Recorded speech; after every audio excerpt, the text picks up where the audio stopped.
स्वागत आहे। आपण गेल्या 4 भागांमध्ये व्यापारी भूगोल या विषयाच्या अध्ययनाला सुरुवात केलेली आहे।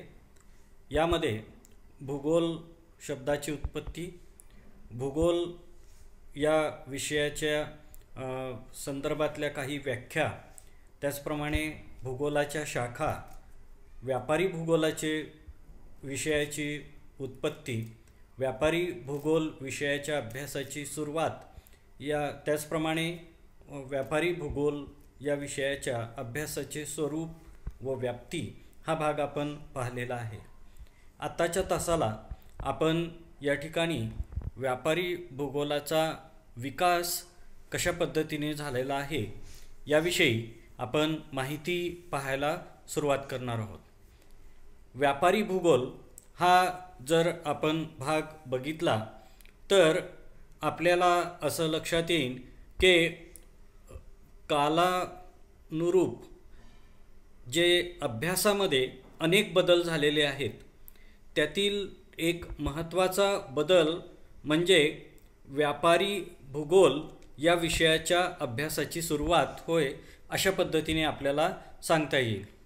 आपण जर थोडंसं इतिहासाकडे डोकावलं तर आपल्याला असं लक्षात येईल की या ठिकाणी जे वेगवेगळे अभ्यासक आहेत त्यांच्यासाठी भूगोल हा विषय महत्त्वाचा म्हणून त्या ठिकाणी मानला जात होता। विशेषतः आपण जर कधी बघितला तर या ठिकाणी 17व्या शतकाच्या नंतर ज्या युरोपियन देशांनी व्यापाराच्या निमित्ताने वेगवेगळ्या ठिकाणी आपल्याला साम्राज्य विस्तार करण्याचा प्रयत्न केला, त्याचप्रमाणे या ठिकाणी जो व्यापार विस्तार त्या ठिकाणी केलेला होता, या सर्वांसाठी आपल्याला असं लक्षात येतं की भूगोलाच्या अभ्यासाची आवश्यकता ही महत्त्वाची मानली जात होती।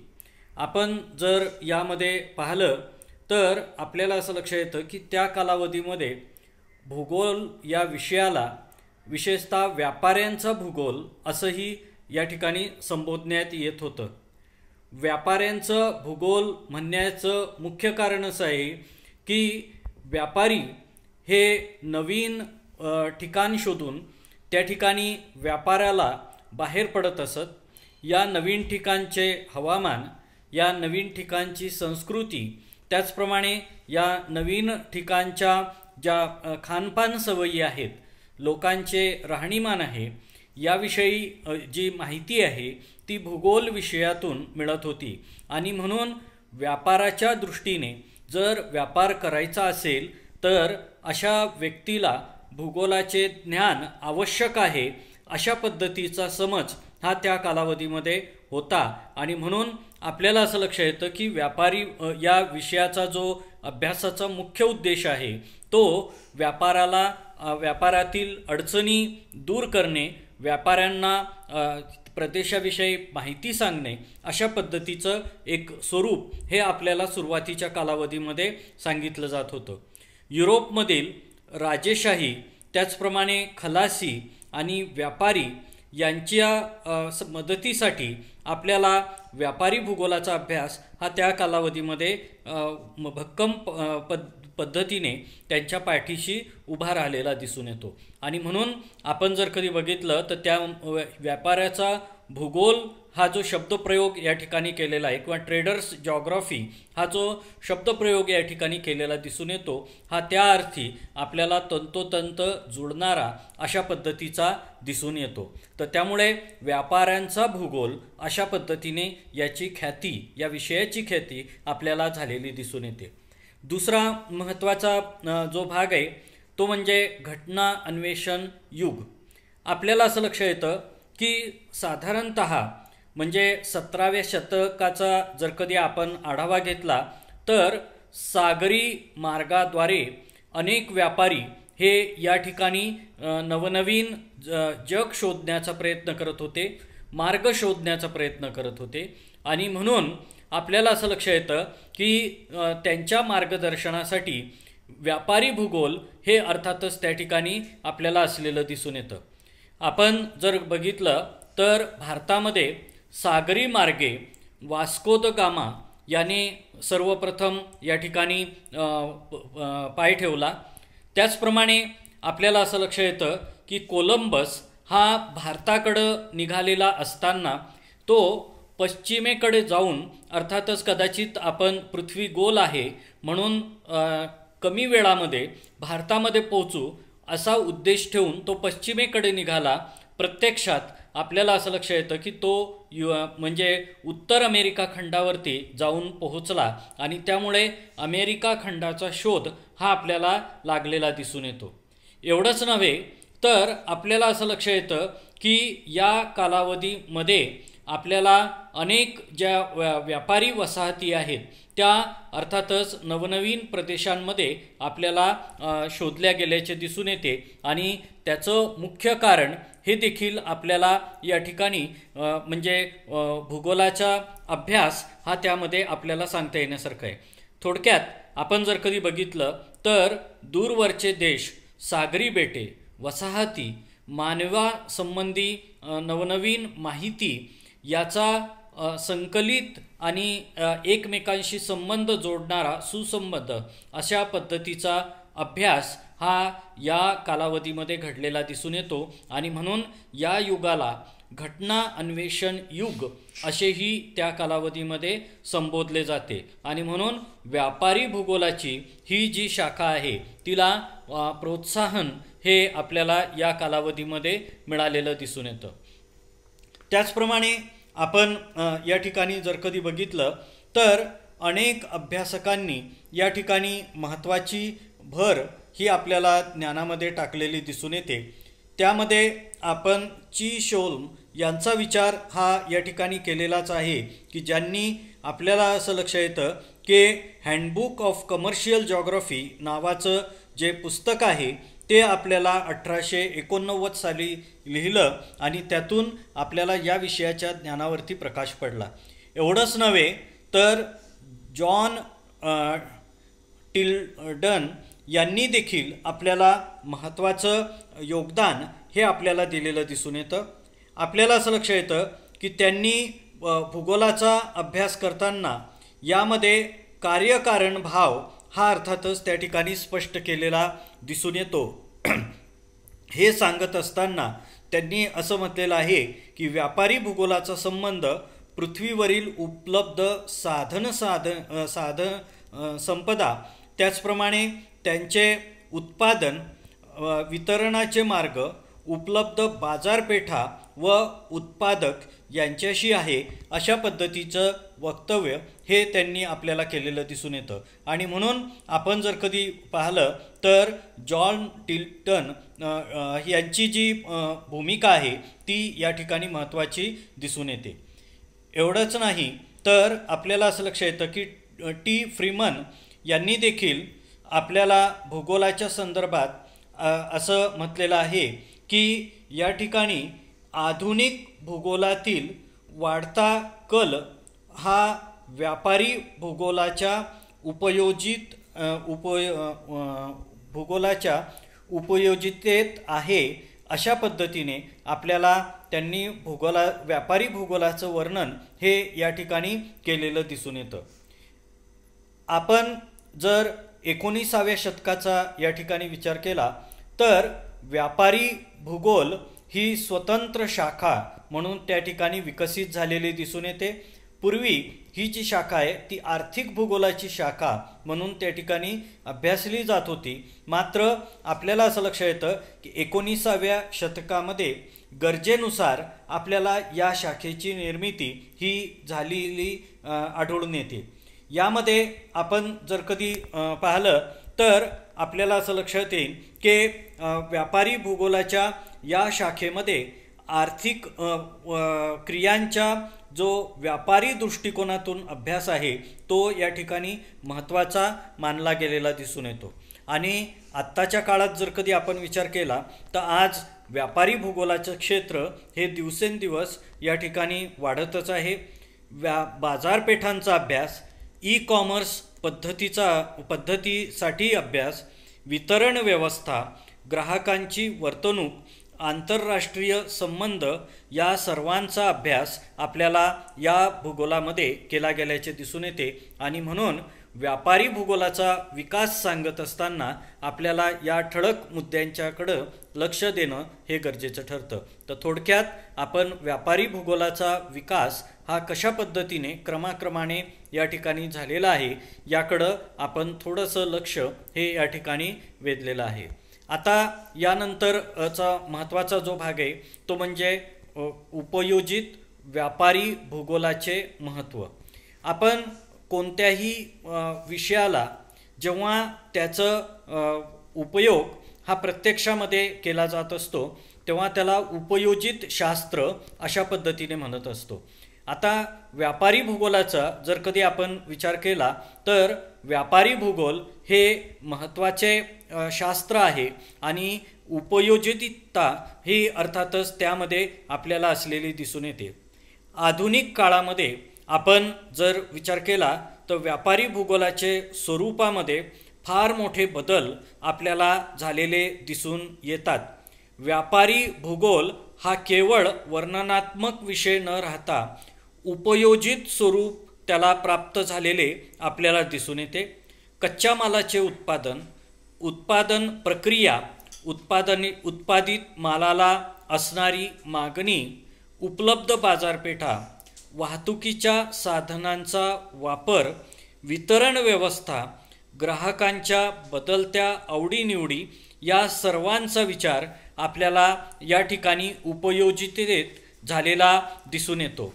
विशेषतः आपण जर कधी बघितलं तर बदलत्या तंत्रज्ञानाचा उपयोग हा देखील आपल्याला व्यापारी भूगोलामध्ये या ठिकाणी केला जात आहे.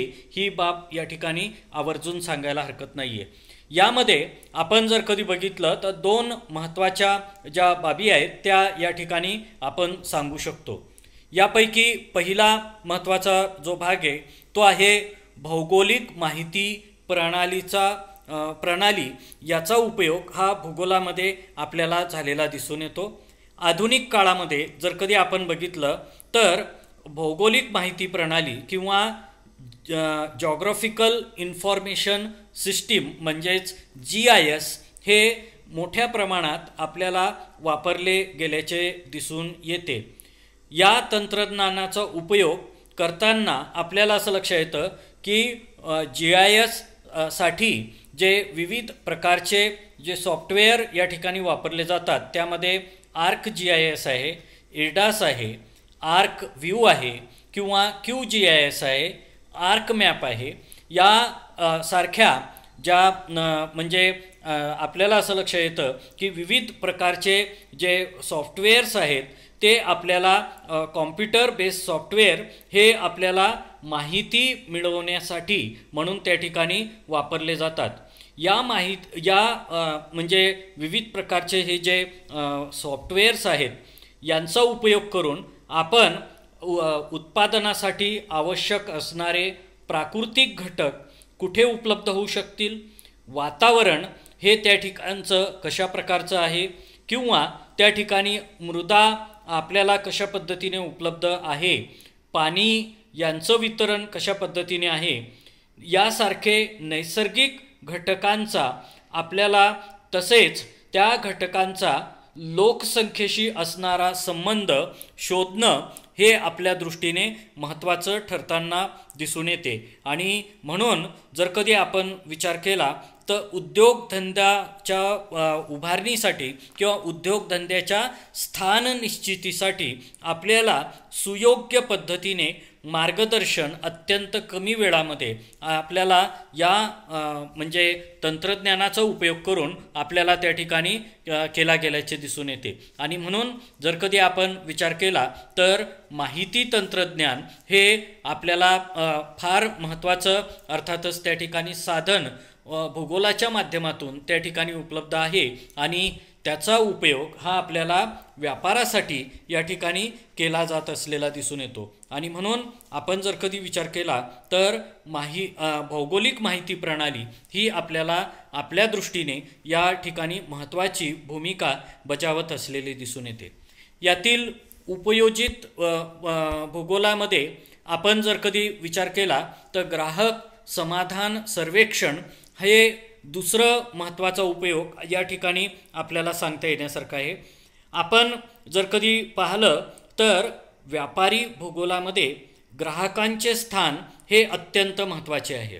आपण नेहमी म्हणत असतो की ग्राहक हा राजा आहे आणि म्हणून त्याच्या आवडीनिवडी, त्याच्या गरजा, त्याचप्रमाणे उत्पादन आणि वितरण व्यवस्थेमध्ये सुधारणा व्यावसायिकांच्यासाठी आवश्यक झालेले दिसून येते आणि त्यासाठी अर्थातच ग्राहकांच्या समस्या जाणून घेणे, आपल्याला असं लक्षात येतं की त्यांच्या आवडीनिवडीच्याबद्दल माहिती गोळा करणे आणि ही उपलब्ध माहिती आपल्याला त्यासाठी ग्राहक समाधान सर्वेक्षणाचा उपयोग हा यामध्ये केला गेलेला दिसून येतो. याकरिता अर्थातच विविध प्रकारचे जे म्हणजे साधनं आहेत किंवा या ठिकाणी विविध प्रकारच्या ज्या माध्यमं आहेत त्यांचा उपयोग हा या ठिकाणी केला जात आहे. यातील पहिला महत्त्वाचा भाग आहे तो म्हणजे ई कॉमर्स. आपल्याला असं लक्षात येतं की ई कॉमर्सच्या माध्यमातून ग्राहकांपर्यंत उत्पादनं किंवा सेवा पुरविणे हे सोयीचं झालेलं दिसून येतं. अशा पद्धतीने ज्या इंटरनेटच्या माध्यमातून ग्राहकांपर्यंत ज्या सोयी किंवा सेवा पुरविल्या जातात त्यांना ई कॉमर्स अशा पद्धतीने म्हणतात. यामध्ये आपल्याला असं लक्षात येतं की एनड्रॉइड ॲप्लिकेशन जे की मोबाईलमध्ये उपलब्ध असते, त्याचप्रमाणे आपल्याला असं लक्षात येतं की वेबसाईटचा वापर करून आपल्याला त्या ठिकाणी ग्राहकांना माहिती पुरवली जाते. त्या माध्यमातून आपल्याला असं लक्षात येतं की या ठिकाणी व्यापार हा ग्राहकांपर्यंत म्हणजे त्यांच्या दारापर्यंत पोचविण्याचा प्रयत्न हा या ठिकाणी केला जात असतो आणि म्हणून आपल्याला असं लक्षात येतं की नुसतं शहरी भागच नाही तर जे ग्रामीण भाग जे की अत्यंत लांब आहेत अशा प्रकारच्या ग्रामीण भागांपर्यंत ही माहिती आपल्याला सहज या ठिकाणी ग्राहकांना पुरविता येते आणि ग्राहकांना म्हणजे ग्राहकांची सेवा करण्याची जी संधी आहे ती यातून आपल्याला मिळू शकते. त्यानंतर आपण जर कधी बघितलं तर कृषीविषयक सेवा पुरविणे हा ग्राहक समाधान सर्वेक्षणाचा दुसरा महत्त्वाचा भाग आपल्याला असलेला दिसून येतो. यामध्ये आपण जर कधी बघितलं तर व्यापारी भूगोलामध्ये कृषीविषयक सेवा यांचा अंतर्भाव या ठिकाणी केला जात असतो. ग्राहकांना ग्रामीण भागांमध्ये असलेला जो शेतकरी आहे त्याच्याकडील उत्पादन, त्याचप्रमाणे त्याला लागणाऱ्या विविध प्रकारच्या ज्या बाबी आहेत त्या या ठिकाणी पुरविल्या जातात.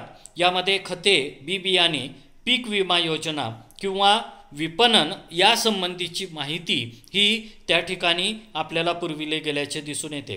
त्याचप्रमाणे आपण जर कधी बघितलं तर त्याचा जो उत्पादित माल आहे तो देखील बाजारपेठेपर्यंत पोहोचून त्याला ग्राहक शोधण्याचं काम हे आपल्याला या ठिकाणी केलं गेल्याचे दिसून येते आणि म्हणून आपण जर कधी बघितलं तर ही एक महत्त्वाची संधी या निमित्ताने आपल्याला मिळत असलेली आढळून येते. तर ग्राहक कृषी सेवा पुरविणे हा आपल्याला ग्राहक समाधान सर्वेक्षणाचा एक महत्त्वाचा भाग म्हणून त्या ठिकाणी आपल्याला असलेला जाणवतो. त्यानंतर तिसरा महत्त्वाचा जो भाग आहे तो म्हणजे वाहतूक व दळणवळण क्षेत्रातील संधी. आपल्याला असं लक्षात येतं की या ठिकाणी वाहतूक आणि दळणवळण या विषयी माहिती आपल्याला म्हणजे उपलब्ध व्यापारी भूगोलाच्या माध्यमातून या ठिकाणी उपलब्ध करून दिली जाते. वाहतूक व दळणवळण यांचं तुलनात्मक जर कधी आपण आढावा घेतला तर आपल्याला असं लक्षात येतं की काही विशिष्ट क्षेत्रांमध्ये आपल्याला त्या ठिकाणी उपलब्ध असणाऱ्या सुविधा, त्यामध्ये आपल्याला किफायतशीर सुविधा, जलद सुविधा, त्याचप्रमाणे ग्राहकांना गरज कोणती आहे या सर्वांची माहिती ही त्या ठिकाणी संकलित केली जाते आणि त्यातून ही सेवा आपल्याला उपलब्ध करून देण्याचा प्रयत्न केला जातो. यामध्ये रस्ते वाहतूक आहे, रेल्वे वाहतूक आहे, जलवाहतूक आहे, त्याचप्रमाणे हवाई वाहतूक आहे.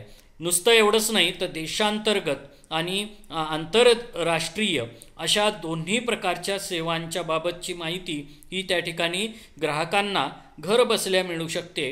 परिणामतः आपल्याला असं लक्षात येतं की त्याचं वेळ आणि त्याचा पैसा या दोन्ही गोष्टींची बचत त्या ठिकाणी आपल्याला होताना दिसून येते. आणि म्हणून आपण जर कधी बघितलं तर या ठिकाणी ग्राहक म्हणजे सर्वेक्षणातील एक महत्त्वाचा भाग म्हणजे वाहतूक आणि दळणवळण क्षेत्रातील संधी हा आपल्याला त्या ठिकाणी असलेला दिसून येतो. त्यानंतर आपण या ठिकाणी पुढचा एक महत्त्वाचा भाग बघणार आहोत, तो म्हणजे पर्यटन व्यवसायातील संधी. आपल्याला असं लक्षात येतं की पर्यटन हा आजच्या काळातील एक वेगाने वाढणारा व्यवसाय आहे. असं म्हटलं तर कदाचित ते वावगं ठरणार नाही.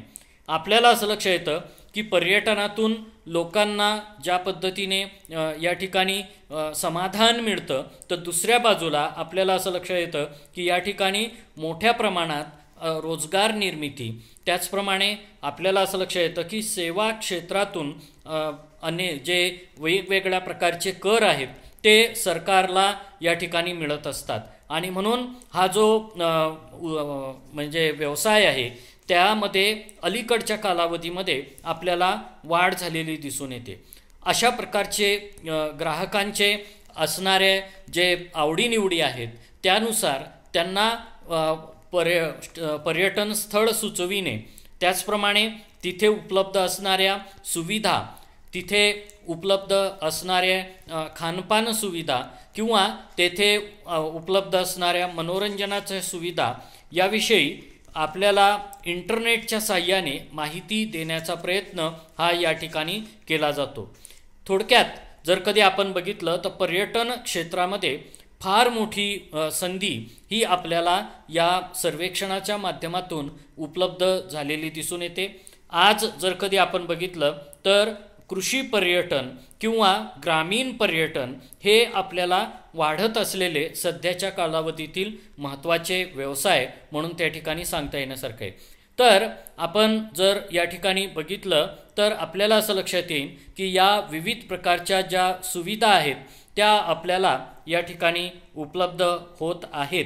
आणि म्हणून आपण जर पाहिलं तर भूगोलाचे स्वरूप किंवा व्यापारी भूगोलाचे स्वरूप हे केवळ म्हणजे या ठिकाणी माहितीपर न राहता आपल्याला असं लक्षात येतं की व्यापारी भूगोल हे उपयोजित भूगोल हे झालेले दिसून येते. आणि म्हणून आजच्या तासाला आपण या ठिकाणी म्हणजे व्यापारी भूगोल हे उपयोजित भूगोल कशा पद्धतीने आहे, त्याचप्रमाणे व्यापारी भूगोलाचा विकास हा कशा पद्धतीने झालेला आहे या विषयीची माहिती ही आपण थोडक्यामध्ये या ठिकाणी समजावून घेतलेली आहे.